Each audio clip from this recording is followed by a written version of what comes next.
En el fondo, ¿sabe lo que muestra eso? El miedo que me tienen, lo grande que soy respecto a ellos, lo poca cosas que son ellos respecto a mí, porque se tuvieron que juntar todos. Usted para ir a pelearse con uno necesita llamar a Mm. 50 tipos, qué grande es ese uno para que usted diga tenga que requerir a todo este rejunte. Quiere decir que ninguno de esos está a la altura de tener una discusión ínfimamente razonable. Ustedes tuvieron un hostigamiento feroz sobre mi persona. El presidente Milei responde todo en la radio de Johnny Viale. Milei, ¿cómo le va, presidente? Buen domingo para usted. ¿Qué tal, Ignacio? Un gusto enorme hablar contigo. Gracias a usted por atendernos.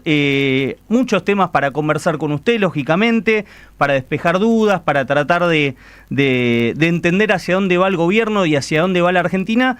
Y en especial, arranco por la reaparición de la expresidenta, de Cristina Fernández de Kirchner, que ayer en un acto en Quilmes hizo consideraciones muy críticas suyas y del modelo económico que impulsa este gobierno. Quería consultarle qué pudo o qué sensaciones le dejó ese discurso crítico de Cristina. Algunas ya las trasladó por Twitter, pero me gustaría que usted nos contara qué vio. En principio, lo primero que puedo decir es que respecto a otros de sus discursos, el de ayer ha sido un discurso muy pobre. Es decir, ella en general, en sus discursos, siempre había un modelo, digamos, alguna estructura formal más clara. En este directamente carece de una forma orgánica de presentar un tema, o sea, es de una pobreza intelectual notoria, o sea, una caída en la calidad de un discurso de parte de ella que verdaderamente me sorprendió, o sea, y lo único que hizo fue hacer críticas donde quienes hemos leído las cosas que ha dicho en el tiempo y digamos, puede inferir, digamos, que claramente ella sigue abrazada a un modelo que es lo que destruyó a la Argentina. Presidente, ¿por qué cree que reaparece ahora Cristina en este momento? ¿Por qué elige este momento, esta circunstancia? Estaba muy apagada, estaba casi dedicada a otras cuestiones, no hablar de política y no hablar justamente de usted. Porque están nerviosos. Eh, Cada día es más notable el modo en que va bajando la inflación. En el caso de lo que es precios mayoristas, en diciembre crecieron el 54%, eso anualizado a 17.000. Y hoy la inflación mayorista, la última observación que está disponible fue del 5%. Por otra parte, la inflación en el caso de minoristas, o sea, del consumidor, arrancando de 25, la última observación está en 11. Se espera que Colacor ya debajo de 10 y se espera que para este mes, al menos el consenso de los analistas la muestran con claridad debajo de los 10 puntos, o sea, ya dentro de un dígito y la core ya cada vez más cerca del 5%, y esto se suma también al hecho de que se nota con mucha claridad que en alimentos ya llevamos 2 semanas seguidas de deflación y eso está manifestado en todos los índices de alta frecuencia. Por lo tanto, lo que los argentinos consideraban como el principal problema del país está encontrando una solución. Por otra parte, si bien es cierto que estamos en el peor momento de actividad económica, la realidad es que las fotos que estamos recibiendo son las del, digamos, ya es prehistoria, ¿no? Porque, digamos, o sea, uno empieza a ver que algunos indicadores estarían mostrando que se está tocando un piso. Hay sectores que están expandiendo con mucha claridad, como ser el caso de la minería, petróleo, gas, agricultura. Por otra parte, uno ve que lo que tiene que ver con los bienes de consumo no durable están estables y bueno, y como cualquier proceso cíclico, los bienes de capital y los bienes de consumo durable se retraen, pero lo más interesante en esto es que están recortando la caída. Si a eso le sumamos que ya los salarios han empezado a ganarle a la inflación, o sea, eso va a implicar una recomposición de los ingresos de los trabajadores, por lo tanto eso también va a ser un mecanismo que va a poder sostener la expansión de la actividad, digamos, y tener un acompañamiento de consumo. Además, el hecho de el ajuste fiscal que llevamos, que por el momento alcanza a 13 puntos del PBI, digamos, nuestro objetivo es 15, ¿no? Digamos que es cerrar totalmente el déficit fiscal, ya sea el Tesoro y el cuasi fiscal, es decir, el del central. Eso implica un aumento del ahorro disponible que permite que digamos, eso vuelva al sector privado en la forma de crédito y esta semana ya hasta nos hemos sorprendido con los bancos empezando a dar créditos a 30 años, es decir, volvió el crédito hipotecario, es decir que básicamente eh, los indicadores están dando muy bien y si uno lo toma en términos de expectativas, hoy las expectativas favorables ya les ganan a las desfavorables, algo que verdaderamente es increíble. Cuando nosotros arrancamos el número era de 20% y hoy está ya arriba del 50%, y eso se manifiesta en un nivel de imagen de mi persona y de la gestión muy altos, en línea con lo que teníamos cuando iniciamos, y eso tiene una traducción que si hoy fuéramos a una elección sacaríamos 54% de los votos. Por lo tanto, en un contexto de esas características, eh, Cristina Kirchner necesita reagrupar toda la tropa y juntarla toda, digamos, porque si vos juntás a Cristina, a Massa, a Kicillof, es decir, que hoy eso verdaderamente es una bolsa de gatos, o sea, la misma bolsa de gatos que fueron gobernando y que verdaderamente esas descoordinaciones generaron uno de los peores gobiernos de la historia. En ese sentido es un esfuerzo desesperado para tratar de unirse y que eh, no entren en un camino que, digamos, que les complique aún más su performance electoral. Es decir, es un acto desesperado por mantener Bien, vivo a un bueno. movimiento político que tanto daño le ha hecho al país y que la verdad es que necesitaríamos, digamos, por lo menos que se vuelvan más racionales, no de tratar de sostenerse aferrando la economía del planeta a los simios, por decirlo de alguna manera educada. Presidente, abre muchos frentes y no quiero perderme ninguno. Quiero seguir por el lado de la economía, que es realmente también lo que más le preocupa a la gente en este momento. Es decir, por lo que usted me contesta en la pregunta de por qué aparece Cristina, tiene que ver con que usted advierte que hay una situación económica distinta hacia adelante. En base a eso yo le quiero preguntar, primero, ¿cuándo cree que va a estar la famosa B corta, la recuperación? ¿Cuándo realmente vamos a sentir los argentinos una recuperación en el bolsillo y cuándo el salario le va a empezar a ganar a la inflación y se van a empezar a recuperar? Pero ya, digamos, de hecho, los últimos datos están manifestando esto de que los salarios le vienen ganando a la inflación y además con una inflación en baja. Por lo tanto, esa recomposición ya está empezando a tomar curso. Fue de manera leve en el último mes y ahora se va a empezar a sentir de manera más ostensible. Por lo Claro. tanto, eso, de hecho, Ignacio, digo, ha vuelto el crédito hipotecario. O sea, esa es la mejor muestra de que la gente le está empezando a ir mejor y que todo el mundo ve que le va mejor, es así. Es más, de hecho, los primeros que lo vieron fueron los de afuera, ¿no? Que se manifestó en el mercado de bonos. Pensá que nosotros recibimos un país con 2.900 puntos básicos de riesgo país y hoy está en 1.200, es decir, los bonos pasaron de $18 a $60. Eso significa que las tasas de interés van a ser más bajas.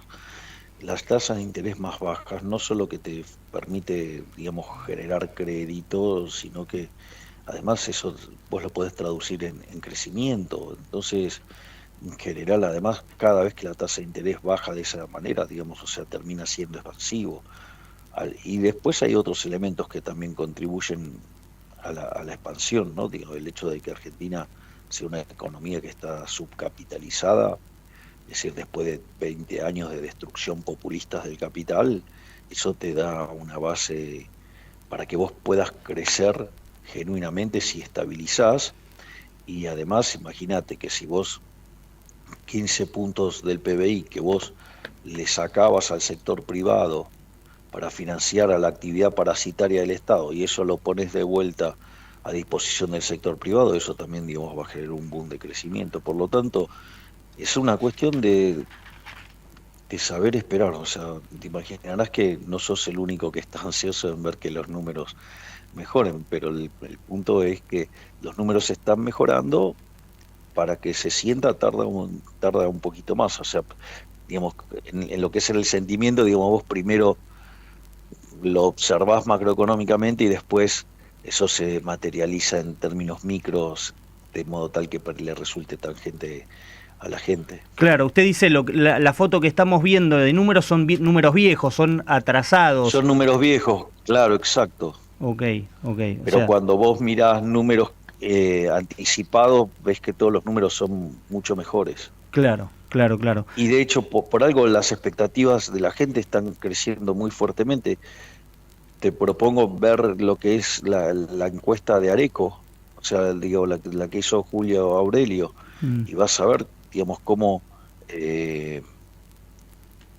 vos tenés una clara mejora de las expectativas. Digo, eso es impresionante, cómo pasa de niveles de las personas, solo el 20% de las personas creían que de acá a un año íbamos a estar mejor, y ahora ese número es más del 50%. Claro. Entonces, eso son la expectativa muy de la fuertes. gente, dice usted, la expectativa de cómo va a estar la economía de la gente en unos meses, qué está viendo la gente. Usted dice, ahí la gente está sintiendo algo que los números no ven, los números actuales. Claro, pero hay otro dato más que aporta Federico Aurelio, que también me parece que es muy importante, que es cómo ha caído el número de personas que se siente peor o que se siente mal. Ese número cayó de manera muy fuerte. Es decir, cayó más de 10 puntos el porcentaje de personas que en el presente se sienten mal. Y subió también de manera importante los que se sienten bien. Entonces empieza, es decir, si bien la situación presente es complicada, digo, hay cada vez menos gente que se siente mal, hay cada vez más gente que se siente mejor, y las expectativas a futuro están verdaderamente muy sólidas. Por lo tanto, nosotros estamos muy tranquilos. O sea, es cuestión de esperar que lleguen los números y poder demostrarlos. Estamos hablando, por supuesto, con el presidente de la Nación, todos ustedes ya le conocen la voz, pero bueno, no vale la aclaración para el que recién se suma a la entrevista. Presidente, Cristina ayer dijo algo que viene repitiendo sistemáticamente el kirchnerismo. Yo no lo escuché al menos de ningún economista decir esto que le voy a transmitir, pero Cristina dijo que el superávit no tiene sustento, o en realidad que el ajuste en todo caso no era necesario. ¿Qué tiene de eso para decir? ¿El ajuste era necesario? ¿El superávit tiene sustento o no tiene sustento? Son dos cosas distintas, ¿no? O sea, si yo miro la historia argentina, de los últimos 123 años, Argentina tuvo déficit durante 113. Y Argentina debe ser el país más rico del mundo. Nosotros lo recibimos siendo 140. Es decir, que ahí algo malo pasó, y la característica esencial es el déficit fiscal. Cuando usted tiene un déficit fiscal, lo tiene que financiar. Entonces, por ejemplo, ¿qué es lo que hace el político convencional estafador? Lo financia con deuda, porque la fiesta presente, es decir, los que votan hoy, se la transfiere a las generaciones futuras que hoy no votan. Entonces, ¿y cómo se manifiesta eso después? que Argentina hoy es el máximo defaulteador serial. Por eso, digamos, nosotros heredamos un riesgo país de 2.900 puntos básicos. Por eso Argentina hoy no tiene crédito. Por eso, mientras que el crédito en cualquier parte del mundo es 98% del PBI en promedio, en Argentina es 4.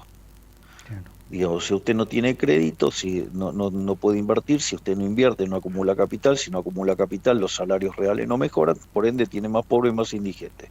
Primer punto. Segundo punto. Otro mecanismo que utilizan los políticos para financiar el déficit fiscal es la emisión monetaria. Vaya que el kirchnerismo lo usó fuertemente, ¿no? Ahora, esto es interesante porque cuando usted genera inflación, primero que es el impuesto más regresivo de todos, por lo tanto le pega más fuerte a los que menos tienen, por lo tanto habría que preguntarles a los campeones de la justicia social por qué les gusta tanto el impuesto inflacionario, ¿no? O sea, puede ser que como es una estafa, es un robo, les guste más que los otros, entonces, y porque además no tienen que pasarlo por el Congreso, porque es un impuesto no legislado, pero además distorsionan los precios relativos y al generar esa distorsión, usted malasigna los recursos y cuando después usted quiere estabilizar, el problema es que al encontrar los precios relativos, los valores de mercado, usted, digamos, termina teniendo un montón de proyectos que fueron financiados artificialmente y que van a la quiebra. Claro. Por lo tanto, eso se traduce en una destrucción de recursos enormes que se manifiesta en descapitalización, ¿sí? Y por ende en pobreza. Fíjese que durante la última parte de la década de los 90, el salario promedio opuesto a dólares de hoy sería de $3.000 y hoy los salarios son de $600. Es decir, el populismo salvaje de los últimos 20 y pico de años nos ha costado 80% de nuestros ingresos. Entonces, cuando después tenemos que pagar las cosas, no las podemos pagar, no porque las cosas sean caras, sino porque básicamente el populismo salvaje nos destruyó el ingreso. Con esa idea que el ahorro no importa y que lo que importa es el consumo. Entonces, si usted consume, no ahorra. Si no ahorra, no invierte. Si no invierte, no acumula capital, no crece y por ende, digamos, la productividad es paupérrima y por ende se da esta paradoja de que usted tiene hoy trabajadores formales que son pobres, Claro. justamente por eso, y la única forma en la cual se sostiene el empleo Mm. es básicamente destruyendo los salarios reales con una continua aceleración inflacionaria. Y decir que eso es mejor que ese equilibrio, digamos, que es un círculo vicioso, es mejor que sincerar las variables. Claro, no le gusta ese sinceramiento a Cristina porque aparece el desempleo y entonces ahí tiene que entender que justamente las reformas que siempre se piden, que son las reformas del mercado laboral, digamos, justamente tienen sentido para evitar ese problema, pero digamos, o sea, de vuelta, ahí no logra conectar. Mm. Digamos, pero no solo eso, digo, Ella dijo que el eh, superávit era por patear pagos, que están pateando pagos y que eso, así cualquiera tiene superávit. ¿Usted qué le dice en ese aspecto? bueno, a ver, digamos, ellos han hecho del recurso de libramiento sin pagos eh, a gusto y piacere, digamos, durante toda su gestión, digamos, o sea, con lo cual eso se suele hacer, digamos, mucho para maquillar los números por parte de ellos. Lo que pasa es que lo que ella no entiende es que nosotros hemos decidido cortar con determinadas partidas. Es decir, no es que las hemos pateado, las hemos decidido cortar. Ah, Nosotros hemos decidido cortar la obra pública. La obra pública es la demostración más palmaria de la corrupción en Argentina. Obviamente, digamos, un gobierno que, digamos, extremadamente corrupto y donde la corrupción la viabilizaba por la obra pública, obvio que le parece un disparate cortar la obra pública. Pero sí, nosotros cortamos la obra pública porque es un escándalo de corrupción y es falso que la obra pública genere empleo porque usted la tiene que financiar con impuestos y esos impuestos detrae los ingresos del pagador de impuestos y hace que reduzca la demanda en otros bienes de la economía que sí quería tener y por lo tanto, dígalo usted, en el mejor de los casos lo que hace es mover el trabajo y seguramente que en el medio usted pierde porque ya sabemos que las manos de los políticos son porosas, por eso tenemos tantos casos de corrupción en el kirchnerismo, digamos, los cuadernos de la corrupción no han sido gratis, ¿no? Mm. Entonces, en ese sentido, eh, no sé, después dice lo de las provincias, y las transferencias discrecionales a provincias se acabaron. Se acabó esto de que, digamos, los gobernadores tengan que besar el anillo del presidente en Buenos Aires. Se terminó, no hay más transferencias discrecionales. Entonces, no es que, digamos, después cuando dice lo de las universidades, miente, porque, digamos, los que le recortaron a las universidades fue el gobierno anterior. Digo, de hecho, en el último año del gobierno anterior, que estaba ella, digamos, se le cortaron 70.000 millones de pesos a las universidades. Y sin embargo, nosotros hemos aumentado sustancialmente la partida a las universidades y se las hemos transferido, por lo tanto, ahí miente. Y por otra parte, los pagos de Camesa, digamos, se van a hacer a mitad de año, se van a hacer en el mes de junio. Claro. O sea, con lo cual nosotros a lo largo, digamos, de lo que son los primeros 5 meses del año, nosotros estamos generando mucho superávit financiero para, digamos, compensar lo que va a ser el aumento en las partidas por el pago de Camesa y lo que va a ser el pago de los aguinaldos. Entonces, nosotros, digamos, cuando vengan esos números, digo, van a ser, digamos, operativamente vamos a quedar en déficit, pero con todo lo acumulado antes, las cuentas, digamos, siguen equilibradas, que es lo que importa, que el acumulado quede equilibrado. Es Claro. decir, entonces, en ese sentido, digamos, nosotros, el superávit, digamos, tiene mucha motosierra y alguna parte de las licuadoras que cuando se conviertan en permanente, digamos, básicamente se van a eh, traducir en ajuste. Y también es falso que cuando dicen, digamos, que el ajuste no tiene nada de motosierra y que tiene todo de licuación, y en realidad, básicamente, nosotros el, el ajuste del fisco son 5 puntos del PBI. Mm. Digamos, una parte está conseguida con mayores impuestos, 1,5 puntos, y 3,5 puntos con baja de gasto. Y solamente tiene licuación 0,4 en 3,5. Es decir, para que te saco la cuenta, para ser exacto, 3,1. o sea, Sí, 0,4, sí. dividido 3,5, es decir, de licuación solo tiene el 11%, y El 11. tiene 11%, digo, porque tardaron en cómo es, en darnos la fórmula para que ajustemos la remuneración de los jubilados. Presidente, Por lo hay... tanto, o sea, Sí. el 90% del ajuste es motosierra. El 90% del ajuste es motosierra y solo el Si 10% querés el exquisito, el 89% 80. del ajuste es motosierra, Claro. cuando lo Presidente, mirás en la perspectiva anual. respecto a la inflación le quiero preguntar, porque bueno, se trascendió esta semana, de hecho lo dijo el vocero Manuel Adorni, que estaban recibiendo números de que podía ser de un dígito el número en abril, y algunos economistas del sector, algunos economistas privados que hacen estudios realmente muy serios, dicen que en mayo podría estar en torno al 5%, que se anticipan a pensar en un número así. ¿Usted avala estos dos pronósticos? A ver, lo que está ocurriendo es lo siguiente. Para este mes, o sea, abril, la COR va a dar muy cerca de 5. Y la total va a terminar dependiendo del impacto de los aumentos de tarifa. Entonces, eso es lo que va a determinar si llega a estar o no en torno, digo, arriba o abajo de 10, por decirlo de alguna manera.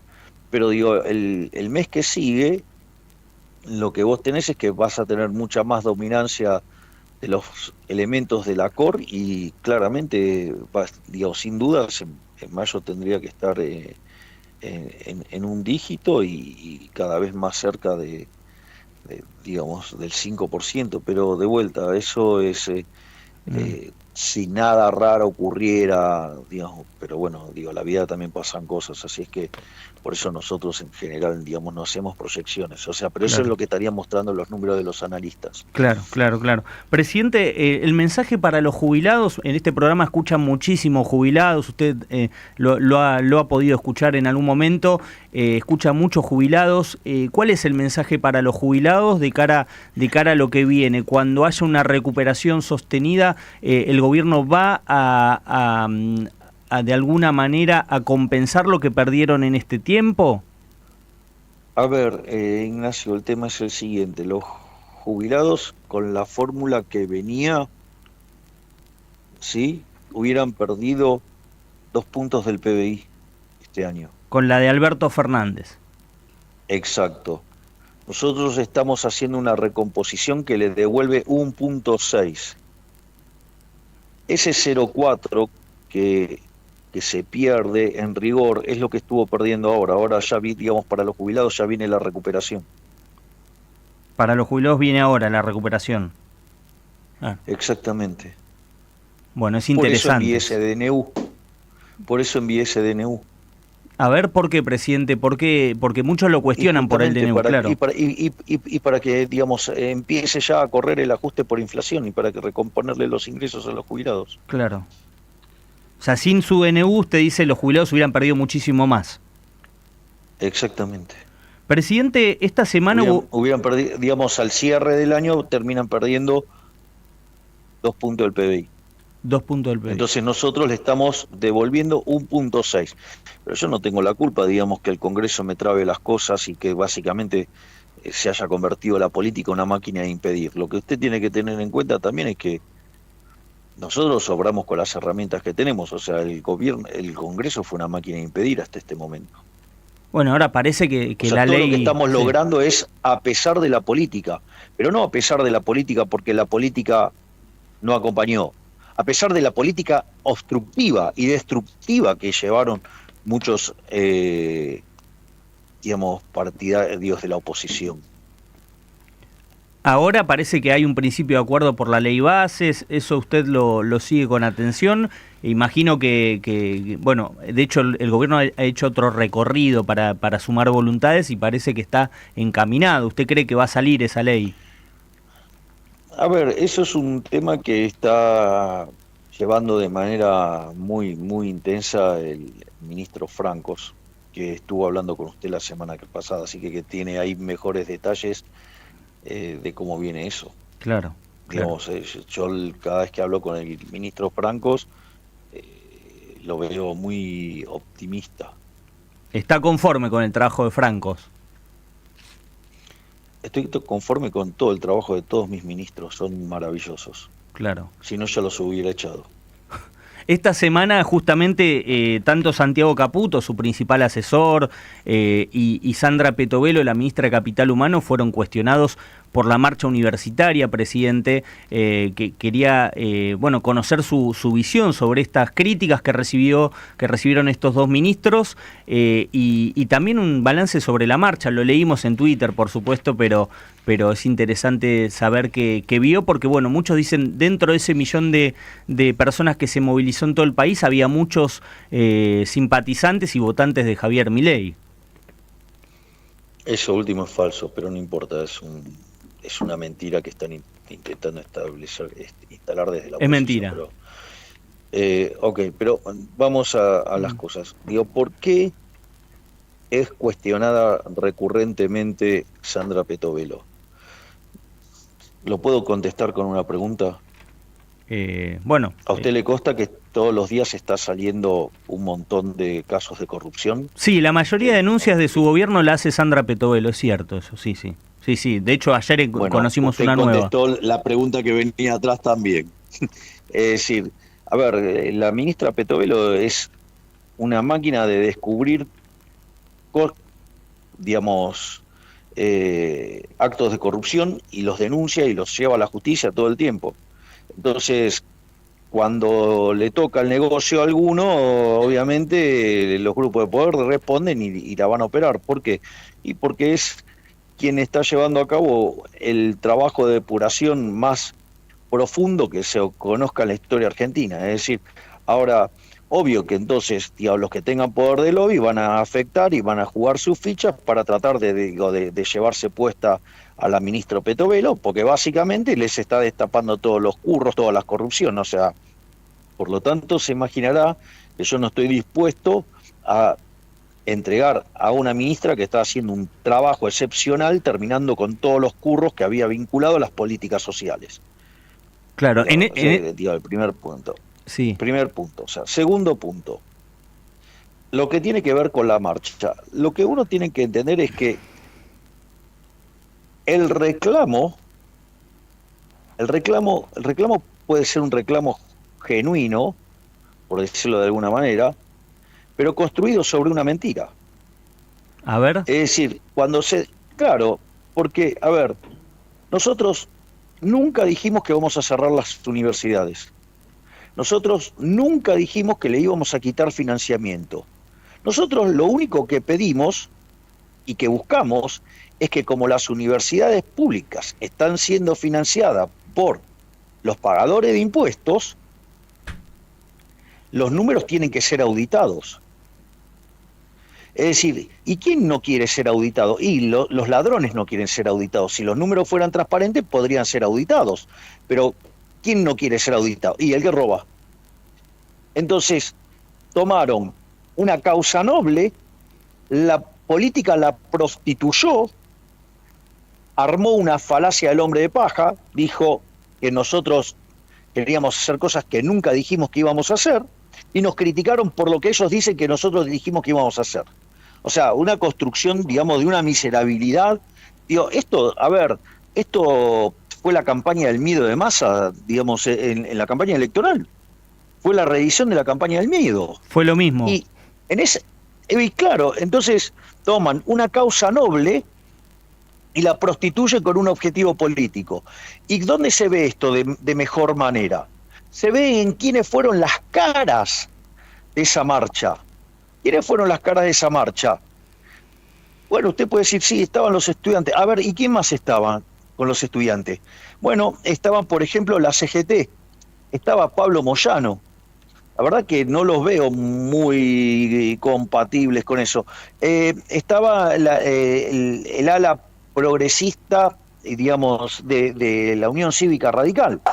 Estaba la Cámpora, estaba Kicillof y la provincia de Buenos Aires, estaba el Frente Renovador y Massa, digo, estaban los piqueteros, estaba todo el arco de la izquierda. Entonces, digo, estaban, digamos, los que defienden los regímenes autócratas, ¿no? Digo, porque había gente, digamos, con profundo sentimiento antisemita ahí también, ¿no? Entonces digo, cuando yo miro ahí, digamos, la foto es el tren fantasma. Entonces tomaron una buena causa y la prostituyeron y la hicieron un tema político. Y lo que tiene que ver, digamos, con los que fueron a la marcha, digo, salvo los que contrataron como actores para que den esos testimonios. Hubo actores. Y sí, hubo algunos, y de hecho en redes sociales saltaron los videos de gente que, digamos, usan para hacer declaraciones. Digo, por lo menos tendrían que ser más vivos y hacerlo, variarlos, para que uno no se dé cuenta. Pero al margen de eso, digo, hay algunos lugares donde nosotros, digamos, no somos justamente los más queridos. En el kirchnerismo. Lo dice por el kirchnerismo, que ustedes no son queridos en el kirchnerismo. No, hay lugares en algunas facultades. Ah, ok, entendí. Nosotros no somos populares. Claro. O sea, justamente, digamos, odian a nuestro pensamiento. Y además, o sea, nos censuran y nos bloquean la entrada también, ¿no?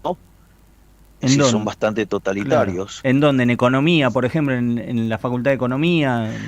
¿De Ciencias Económicas? Digamos, en varios lugares hacen bloqueos y, digamos, Lo que pasa es que en algunos son un poquito más violentos que en otros. O sea, presidente, usted por lo que me dice, tuvo la marcha componentes nobles, como puso en su posteo, atendibles, la falacia del hombre de paja, que dice que le inventaron iniciativas que ustedes no tienen, y por otro lado, que estuvo... Nos criticaron por esas iniciativas que nosotros no dijimos, pero que ellos dicen que nosotros dijimos, y a partir de ahí montaron un circo político. ¿Quiere que le diga algo? ¿Qué? Es decir, en el fondo, ¿sabe lo que muestra eso? El miedo que me tienen, lo grande que soy respecto a ellos, lo poca cosas que son ellos respecto a mí. Porque se tuvieron que juntar todos, toda la izquierda, el Frente Renovador, Massa, Kicillof, la provincia de Buenos Aires, sí, digamos, la Cámpora, digo, todas cosas heterogéneas, ¿sí? Los piqueteros, las organizaciones sociales, la Madre de Plaza de Mayo, el radicalismo progre. Todos esos se necesita, si usted para ir a pelearse con uno necesita llamar a 50 tipos, qué grande es ese uno para que usted tenga que requerir a todo este rejunte. Quiere decir que ninguno de esos está a la altura de tener una discusión ínfimamente razonable. Le diría que es un triunfo político maravilloso de la Libertad Avanza lo que pasó ese día. Un triunfo. Digo, porque mostró, claro. Y por eso, de hecho, digamos, en algunas encuestas, no solo que no cayó mi imagen, sino que en algunas subió. O sea, tras la marcha usted dice que subió la porque imagen. Sirvió para ver de qué lado está cada uno. ¿O acaso no terminó ordenando más al sistema político? Y es más, después apareció, digamos, el problema en la Universidad de Chaco, donde tuvieron que correr al rector, por caso de corrupción. Ahora, sin embargo, presidente... Mire cuando empecemos a avanzar con los temas de auditorías. Van a avanzar con las auditorías. Digamos, no, ¿a usted qué le parece? Claro, eso es muy importante. Que, digamos, es muy importante. No, es muy importante. ¿A usted importante. le parece bien que los políticos le roben a los chicos universitarios? Bueno, yo creo que en algunas universidades puede ocurrir, no en todas, lógicamente, pero Bueno, pero por eso revisemos, a ver, donde hay recursos, digamos, que son pagados por los pagadores de impuestos, tienen que ser auditados. Claro. Es decir, ¿cuál es el problema? ¿Por qué no pueden ser auditados? ¿Qué, tienen negocios turbios? Si estuvieran limpios podrían ser auditados libremente. Pero la pregunta es ¿por qué no quieren ser auditados? ¿Por qué al exigirles la auditoría, que no las hacen hace 10 años, por qué se ponen como se ponen? Principio de revelación los deja en evidencia, digamos que son delincuentes entonces. Claro. Y entonces, como no quieren ser auditados, arman una mentira sobre nuestras propuestas, sobre esa mentira arman una marcha, engañan a la sociedad, con la connivencia de algunos operadores mediáticos, y construyen una marcha que lo único que muestra es tratar de amuchar a todos los enemigos de la libertad. Impresionante, quedaron todos en evidencia. Ahí estaban los enemigos de la libertad. Ahora, presidente, ¿usted no evaluó la posibilidad del día previo a la marcha salir a desmentir esto, lo de la educación pública, que no le iban a desfinanciar, que no se iba a cortar el presupuesto, que no venían a terminar con la educación pública? La plata ya había sido girada. Si la plata había sido girada y aún así lo hicieron. Está la declaración de Jacobiti diciendo, bueno, sí, la plata la giró, pero igual lo hacemos por la duda. O sea, para usted... Bueno, pero para usted alcanzaba con eso. Hay mucha gente, se lo digo porque hay mucha gente que desde la defensa de esa bandera noble marchó, e incluso tal vez el porcentaje es menor, eso no lo quiero entrar a discutir, pero me consta que hubo mucha gente, presidente, que marchó y que lo votó a usted en el balotaje. Pero, de vuelta... Sí. Que esto no implica que no lo siga apoyando, no, esto no implica que la gente no lo siga apoyando. Eso, te diría que no se ve. Eso es una construcción que están inventando. Es decir, eso sería una cosa muy, muy minoritaria.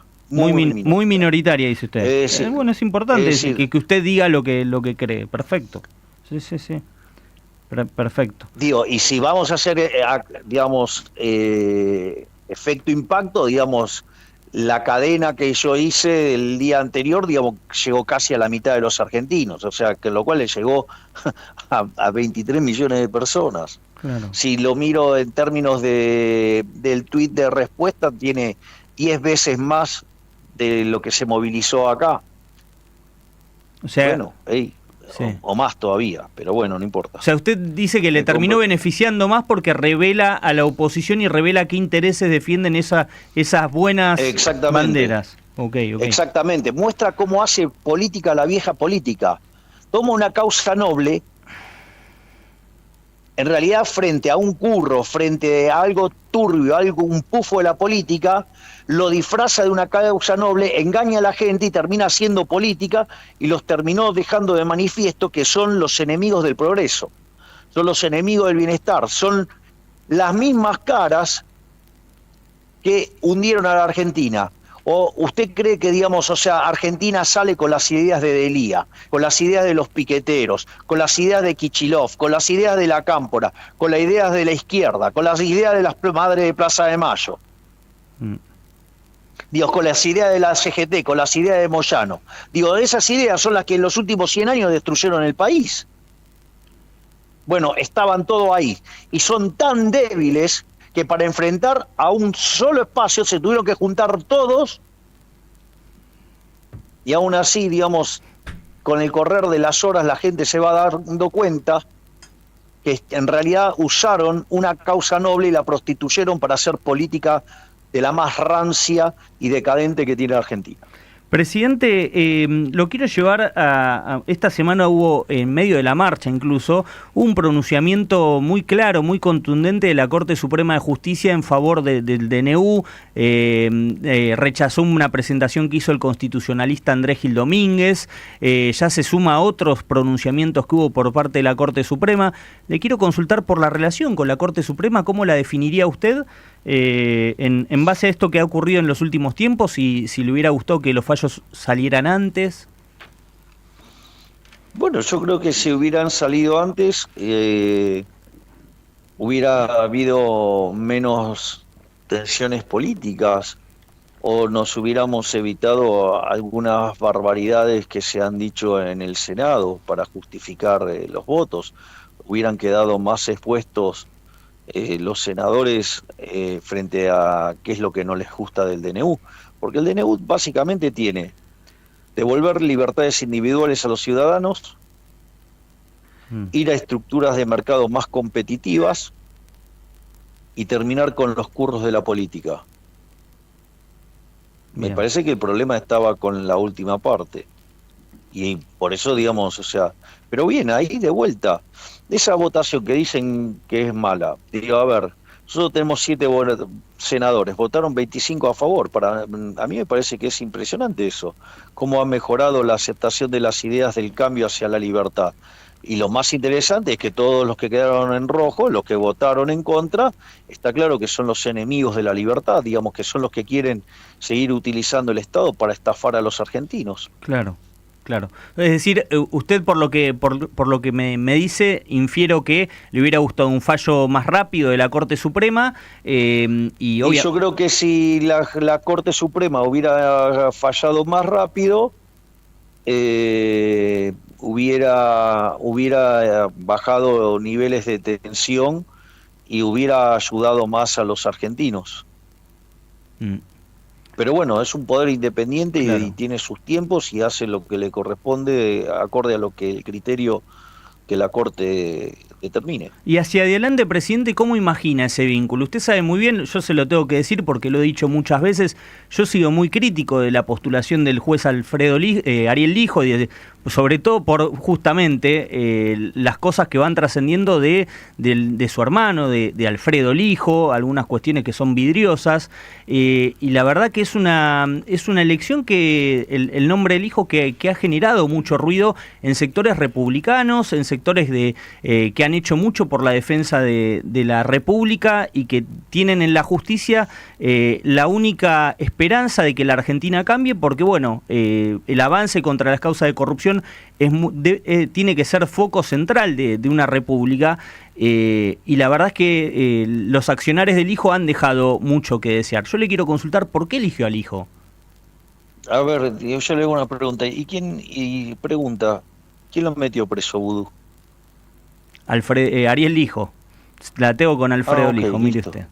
Mire Ok, usted. entonces, digamos, me parece que cuando usted entra en esos detalles puristas, Mm. la realidad es que si usted se pone a hacer eso, usted puede encontrarle de todo a todo el mundo. Es decir, la diferencia es si le gusta o no le gusta según quién está alineado y se justifica desde, digamos, de agarrarse de eso. Pero seguramente, digo, usted pusiera otra, podría hacer, digamos, críticas y todo, digamos, porque hay un problema en cuanto a la justicia, que es algo que nosotros sí estructuralmente, digamos, intentamos corregir y que estamos avanzando para darle más independencia. Por lo tanto, ¿Usted digamos, confía críticas así usted podría... en la idoneidad y en la transparencia del hijo? Yo No, se creo lo que, aclaro, digamos, yo le digo que no. Digamos, yo Claro. lo que creo es Sí, que, sí. digamos, hay que evaluarlo en el contexto en el cual uno está y, digamos, o sea, y tanto, digamos, los nombramientos de Mansilla, de García Mansilla y de hijo, digamos, van con una estrategia, digamos, que va a llevar a una corte que tenga un formato que sea más acorde a respetar la Constitución. La nueva composición de la Corte, si se vota el pliego de García Mansilla y del hijo, va a ser una Corte más apegada a la Constitución. Exactamente, que es lo que nosotros estamos buscando. Una corte, digamos, que esté alineada con los valores de la Constitución. ¿Por qué? Porque es una Constitución liberal. Consecuentemente, lo que necesito es una corte que sea, digamos, acorde a los valores de la libertad, si fuera por eso. ¿Son los y eso dos? Es lo que necesito. ¿Se tienen que aprobar los dos presidentes? ¿Esa es de alguna manera la expectativa que tiene? Si no se aprueban los dos, que no se apruebe ninguno. La expectativa es que pasen los dos.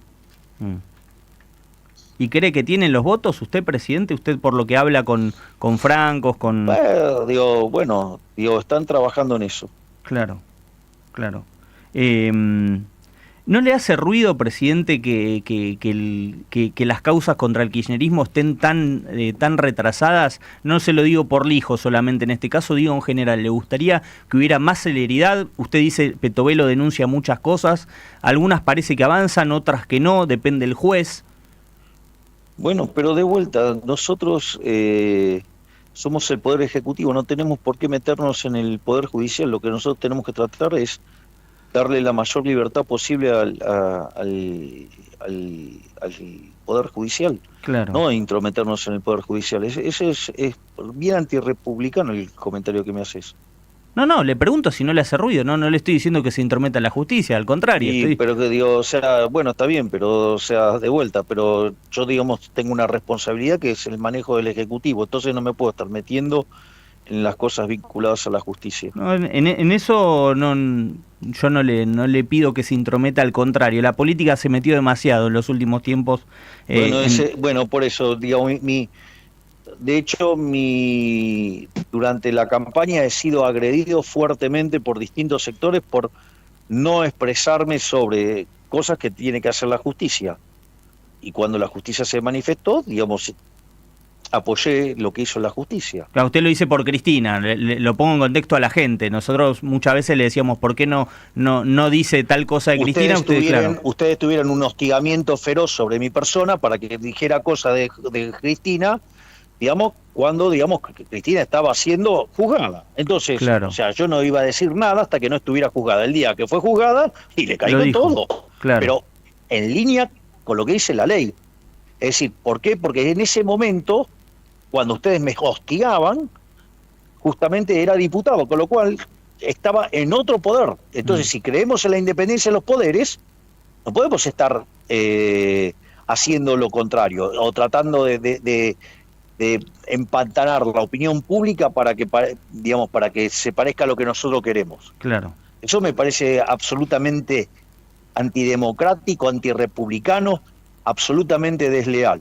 Entonces, si yo creo en la independencia de la justicia, no tengo nada que decir hasta que no esté el fallo. Ahora, cuando está el fallo, digamos, a ustedes también les consta que ahí caí con toda la fuerza. Claro. Claro, claro. Presidente, ¿tiene un nombre para la procuración? ¿Ustedes lo van a mandar pronto, ese pliego, para que es un tema clave en el proyecto de justicia que tienen de avanzar con la implementación del sistema acusatorio? Sí. Eso lo estamos evaluando. O sea que en el corto plazo podría haber una definición, no, incluso podría ser el propio Casal, no sé, digo, están evaluándolo en este momento. De hecho, Casal hace un muy buen trabajo. Hace un muy buen trabajo Casal, claro, es una posibilidad. Claro. Entonces, digo, la verdad es que tocar lo que funciona parece como un poco complejo, ¿no? Está funcionando bien, Casal. Está trabajando bien. Casal hace bien su trabajo. Claro. Es una definición, presidente. Hasta ahora se decía mucho, entiendo que estaba viendo otros nombres, que evaluaba, incluso se barajaron distintos nombres, no sé dónde salieron, yo no contaba con esa información, pero me consta que trascendió. Sí, es muy importante. No hace falta que le diga a Ignacio la cantidad de mentiras que se crean todo el tiempo. Sí. Presidente, ¿por qué le molesta tanto la opinión de los periodistas? La verdad que a mí me llama mucho la atención, porque usted es un hombre que se ha bancado, incluso conmigo mismo, se ha bancado un ida y vuelta muchas veces muy intenso, pero a mí me sorprende sobre todo hay 2 o 3 casos que realmente me generan inquietud: el tema de Joaquín Morales Solá, el tema de Jorge Fernández Díaz, colegas como Jorge Lanata, colegas que han hecho mucho por la defensa de la República. Es un tema en el que la verdad no termino de comprender por qué, porque bueno, uno entiende que hay en todas las profesiones, hay periodistas o hay personas que hacen determinadas cosas que no son bien habidas, pero en el caso de estos 3 colegas, en el caso de muchos colegas que han sido agredidos, digo nombres, recuerdo nombres, no me quiero perder de ninguno, pero la verdad son periodistas que han defendido a la República en momentos muy, muy oscuros, en momentos de que Cristina quería llevarse puesta las instituciones, que han estado en defensa de la Constitución, como dice usted. ¿Por qué, presidente? Mi problema, digamos, es cuando mienten.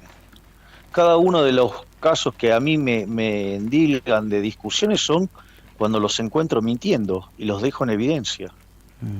Pero que, digamos, o sea, ¿acaso los periodistas pueden mentir, calumniar, injuriar, que son una casta superior, que tienen derechos sobre el resto de los habitantes? Entonces ellos pueden decir todo lo que quieran y uno no puede contestar. Digo, ¿por qué, digamos, o sea, ustedes los periodistas quieren limitar mi derecho de expresión? No, yo al menos no, pero esa es la pregunta. Entonces, la pregunta es, sí. Ok, entonces, primer punto, somos todos iguales ante la ley, primer punto. Sí, o sea, con lo cual, sí, obviamente. Con lo cual, digamos, o sea, yo también me puedo expresar, no es que tengo prohibido expresar. No, al contrario, no, ¿por qué no? Segundo, digamos, si alguien me critica, podría contestar la crítica y dar mi visión de las cosas, con lo cual es parte del debate. Ahora, la pregunta es, mentir, calumniar, injuriar, ¿eso está bien? No, si yo encuentro a periodistas mintiendo, calumniando, injuriando, ¿por qué no puedo dejarlos de manifiesto? ¿Por qué no los puedo exponer que están mintiendo, calumniando, injuriando? Digo, porque todos los casos que me señalaron, claro, digo, son personas que han mentido, calumniado y me han injuriado, por ejemplo. Pero nos podemos equivocar los periodistas. Para. Sí. Señor Jorge Lanata, a mí me acusó de venta de candidaturas. Pidió perdón, digamos, ahora que el fallo fue que era mentira eso. Todos los periodistas que dijeron esa barbaridad, ¿pidieron perdón? ¿O miran para otro lado? Pero, presidente, los periodistas nos podemos equivocar. De hecho, yo me he equivocado, lo he aclarado después. Pero ¿sabes cuál es el problema, Ignacio? Sí. El error, sí. Digo, la definición de error, técnicamente se llama, es que sea ruido blanco, es decir, que esté normalmente distribuido. ¿Qué quiere decir esto? Que un día le errás para un lado y otro día le errás para el otro. Ahora, cuando vos le errás todo el tiempo para el mismo lado, eso ya dejó de ser error. Entonces, si durante la campaña electoral vos te equivocaste, durante 2 años estuviste mintiendo para un lado, bueno, entonces, hey, o te equivocaste siempre para un lado, pero bueno, de la nata, de Morales Solá, de los periodistas pero que yo le nombré... Te estoy dando un caso donde claramente mintieron sobre el tema de la venta de candidaturas. ¿Alguien pidió perdón por eso? Pero han raspado a todos estos periodistas, ¿eh? La pregunta es, pero, ok, digo, yo no te niego lo que digo es, y en el caso, digamos, de todas las mentiras que dijeron sobre mí, ¿pidieron perdón por alguna? Sí. Digo, porque vamos y saquemos el archivo, yo no tengo problema. Yo le saco el archivo a todos y les muestro cada vez que les mintieron. ¿Sabe qué pasa, presidente? O sea, yo entiendo Ignacio, lo que usted dice. Ignacio, ¿vos estás diciendo que entonces avalás que mientan? Que mientan, que calumnien, que injurien. ¿Pero en qué momento? No lo dije. Digo, ¿por qué, digamos, o sea, pretendés que yo no me defienda frente a la mentira, la calumnia y la injuria? No, yo no le estoy diciendo eso. Yo lo que le estoy planteando es esto, que es algo que incluso su archirrival, Cristina Kirchner, ya lo empezó a utilizar, presidente, que es, no sé si usted vio la entrevista completa, hay una parte que ella dice, convendrán que después de este presidente soy la condesa María Eugenia de Chikov. No me jodan con esto, la Hablaba verdad no era... modales. Claro. Hablaba de los modales. Claro, y yo le digo lo que yo creo, que es que Cristina está preparando el terreno. Dios quiera que la Argentina ahora se recupere, que le vaya muy bien, que la economía florezca, que Cristina sea una etapa oscura en la historia de la Argentina. Lamentablemente en la época de Macri se suponía que Cristina no volvía más y que Cristina volvió y volvió peor, quedó claro, volvió con Alberto Fernández, volvió con el tren fantasma, como usted dice. Pero ¿sabe qué? Cristina está preparando el terreno para si el día de mañana a ella, a su hijo, a su Guado de Pedro, a Axel Kicillof, le toca volver al poder. Tal vez a usted le va muy bien 8 años y tal vez el kirchnerismo vuelve en 12. Y cuando lleguen 12 años va a decir, ¿saben qué? Ustedes que lo apañaron a Javier Milei cuando le contestaba tan fuerte a estos periodistas, ahora se la van a tener que bancar y van a volver con mayor vehemencia. Ese argumento es falso y tiene varias falencias en el medio. Primero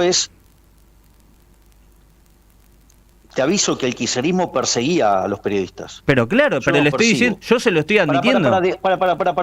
Para. Déjame terminar. No, sí, por supuesto. Perdón. Primero, el kirchnerismo perseguía a los periodistas. Nos escupían, presidente, nos mandaban la FIP, no se escupían. Por eso. ¿Quiere que le diga lo que hacía el kirchnerismo? Perseguía periodistas, escrachaba periodistas, y eso no es lo que está pasando ahora. Yo lo único que digo es, si ustedes mienten, los voy a dejar en evidencia. Pero nos podemos equivocar. Es decir, si ustedes mienten, los voy a dejar en evidencia. Entonces, ¿qué es lo que estás defendiendo, Ignacio? Que los periodistas mientan, es un debate, que los periodistas se ensucien. Presidente, es un debate que tiene un sustento, que no va... Yo nombro personalmente porque son 3 colegas que admiro, pero... Yo te nombro casos que claramente mintieron respecto a mí. Y te estoy diciendo, por ejemplo, un caso muy concreto donde mintieron y es tanta la mentira que inventaron que fue a la justicia y la justicia demostró que era falso. Claro. ¿Pidieron perdón por eso? No. O sea que se arregla con un pedido de perdón. Si los periodistas reconocen lo que usted cree que es mentira, se arreglaría, dice usted. Pero de hecho no tendrían que tener ningún problema cada vez que, digamos, tengo una discusión con ellos, porque yo lo que les marco es solamente cuando mienten. Lo que pasa es que les molesta que les diga que mienten. Sí. Porque el error siempre del mismo lado da a entender que hay intencionalidad también. Cuando vos te equivocás siempre del mismo lado, da a entender intencionalidad. Claro. Presidente, un mensaje final para los argentinos que escucharon yo me voy a hacer cargo, para mí fueron mentiras de Cristina, para mí es una persona que está, después de lo que fue el fracaso de Alberto Fernández, desesperada, y al menos lo que yo creo es que sale con un objetivo claramente político de cara al año que viene y de cara en defensa propia de sus intereses, pero que escucharon algunas cuestiones. ¿Cuál es el mensaje para esos argentinos? ¿Hay salida? ¿Hay futuro, presidente? ¿Cuándo se va a ver esta salida? Después de 100 años de destrucción populista, nosotros hemos emprendido un cambio de 180 grados. Estamos sentando las bases para que Argentina en 40 años sea una de las principales potencias mundial. Y los principales beneficios se notan siempre en los primeros años. Por lo tanto, vamos a salir y vamos a estar bien, y lo que necesitamos es mantenernos en esta línea y no perder la fuerza de voluntad de seguir avanzando hacia la senda de la libertad. Cuanto más libres seamos, mejor vamos a estar. ¿Cuándo empieza la etapa? ¿Cuándo cree usted que va a empezar a hacer lo que usted, de hecho, decía en campaña, de bajar impuestos, que es su gran obsesión, presidente? Cuando la economía esté creciendo, vamos a pisar el gasto público y todo lo que se genere de superávit lo vamos a devolver bajando impuestos. Claro. ¿Y el precio del dólar es el correcto? ¿Vio que los economistas dicen que hay un atraso cambiario y demás en base a la inflación? Son los mismos economistas que decían que había que poner el tipo de cambio en 600 y que la inflación iba a ser mucho más alta. Y que cuando hicimos lo que hicimos dijeron que se iba a ir a 6.000, a 10.000. ¿Y dónde está? El de mercado en 1.000 y no hay brecha. Listo, digamos, o sea, no me puedo hacer el problema, digamos, por los eternos pifiadores. El problema lo tienen ustedes, que le dan, digamos, importancia a tipos que pifian sistemáticamente y que tienen marcos analíticos inconsistentes. ¿Qué quiere que le diga? Bueno, si no le hubiéramos dado espacio a los economistas, usted tampoco le hubiéramos dado en su momento, en 2015, presidente. Bueno, denos la derecha también. Convengamos que mi track record es bastante mejor que la industria. Presidente, para cerrar, hay una frase... ¿Sabe cuál es la diferencia? Sí. ¿Sabe cuál es la diferencia? ¿Cuál, presidente? Que yo no vivía de oráculos, yo vivía de tomar decisiones. En el privado, dice usted, claro. Y sí, claro. Presidente... Bueno, ahora también vivo de tomar decisiones como presidente. Presidente, hay una frase que me quedó de Cristina que me la había olvidado preguntarle. El presidente habla de adoctrinamiento en los colegios. Si hubiera habido adoctrinamiento, él no sería presidente. A mí me parece que a los chicos los ha subestimado esta mujer, ¿no? Obviamente que lo ha subestimado, pero que ellos intentaron adoctrinar no tenga duda. Lo que pasa es que el espíritu de la libertad es más fuerte que el espíritu opresor de los socialistas. Por eso, digamos, le hemos ganado y le vamos a seguir ganando. Y lo único que tenemos que hacer es involucrarnos en la batalla cultural, porque si nos involucramos en la batalla cultural no tiene chance alguna de un sistema basado en la envidia, en el odio, en el resentimiento, en el trato desigual frente a la ley y el asesinato como es el socialismo. No tiene ninguna posibilidad frente a nosotros. Por lo tanto, digamos, abrazar la idea de la libertad es abrazar la idea de la prosperidad. Usted dijo que sacaría 54% si se presentara, si hubiera elecciones hoy. ¿Le gustaría enfrentar a Cristina? El número 54 me parece que no fue casual que usted lo utilizó. No, fue lo que dio la encuesta de Federico Aurelio, digamos, no es que... ¿Pero le gustaría enfrentarla a Cristina? Esas cosas. ¿Le gustaría enfrentar a Cristina? Usted enfrentó a Massa. Sí, sería maravilloso, enfrentar a Cristina sería maravilloso. Imagina un 2027 frente a Cristina. Sería divertidísimo. Sería ponerle el fin a la historia más negra de la Argentina, después de la dictadura. Presidente, le agradecemos mucho. ¿Le faltó algo por decir? ¿Omití algo? Estoy repasando acá los temas que me había hecho un punteo. ¿Quiere decirle algo más a los argentinos? Por supuesto tiene el micrófono, presidente, le agradecemos. Nos ha concedido una hora, es un hecho histórico para Radio Rivadavia. Que Dios bendiga a los argentinos, que las fuerzas del cielo nos acompañan y viva la libertad, carajo. Presidente de la Nación, ha sido muy amable por este ratito con Radio Rivadavia, le agradecemos mucho y estamos en contacto. Abrazo, gracias. Pero bueno, Liberal Libertario, no te olvides que hoy a las 3 de la tarde Javier Gerardo Milei va a estar en vivo en La Nación Más. Lo vamos a pasar acá en vivo y en directo. A ver, yo lo que acabo de escuchar del presidente es que está basado en todo lo que dice. Primero, lo que dijo lo de la marcha, de cómo toda la oposición se tuvo que juntar para darle un poquito de pelea, un poquito de batalla. Y ni así logran un poquito moverlo o tumbarlo. No hacen nada. A ver, Cristina, con Sergio Massa, con Kicillof, con toda la izquierda, se tuvo que juntar, se tuvieron que unir, hasta con Moreno, para dar un poquito de batalla. Y no hicieron nada, no movieron al presidente. A ver, y esto se lo digo a todos. Milei, hay un Milei para rato, pero un Milei para muchísimo rato. Si es posible, después de que el presidente cumpla sus 2 mandatos, después hay que ver a quién ponés como presidente. Pero muchachos, de acá yo les digo que más o menos de mandatos tenemos 5 o 6 mandatos de liberalismo. Si hacemos las cosas bien, si después de Milei no viene una persona que sea liberal, pero un falso liberal y por el robe, y que no haga las reformas necesarias, pero si vamos a lo importante, lo digo de verdad, si hacemos las cosas bien, tenemos de mandatos liberales de acá a 6. 6 mandatos. 5. 4. ¿Por qué? Porque agarro la generación, nuestra generación, que vivió lo que era el kirchnerismo, que vimos cómo robó. El problema va a ser cuando entre la generación que vivió con Milei y que no haya vivido con el kirchnerismo. Y por ahí el kirchnerismo empieza a sembrar ahí, en la batalla cultural de los jóvenes, a decir, no, nosotros teníamos esto gratis, el otro esto, que pin que pam. Y como no vivió la realidad del kirchnerismo, termine después volviendo el kirchnerismo. Pero bueno, es una discusión que hay que empezar a darla.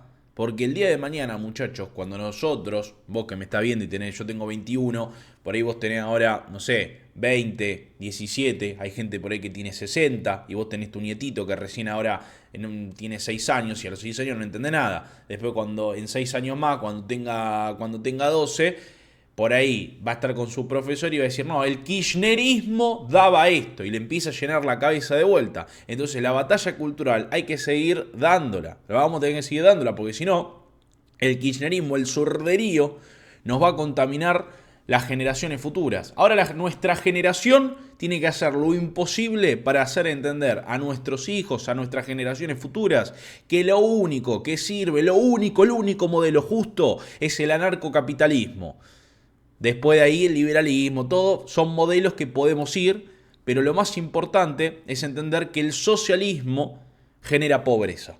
Pero bueno, liberal libertario, me gustaría saber tu opinión. No te olvides de comentar, de suscribirte al canal, así llegamos a los 300.000 suscriptores y no tengo nada más para decir, gente. Los amo, los quiero, gracias por estar y gracias por bancar. Y siempre agarremos la pala, así damos la batalla cultural. Los quiero mucho.